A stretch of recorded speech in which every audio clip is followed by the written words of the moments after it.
Depositing money through Western Union can be done in a few simple steps.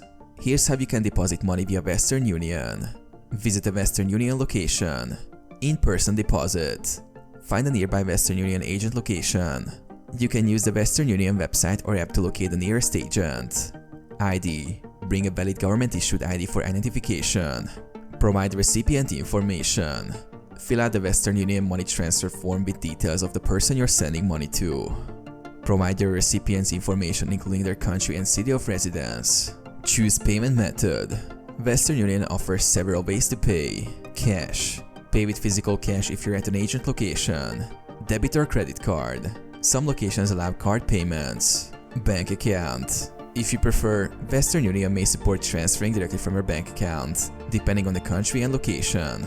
Pay the fees. Western Union charges a fee for the service based on the amount and destination.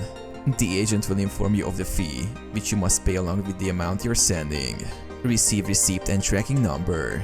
After completing the transaction, you will receive a receipt with the tracking number to track the money transfer.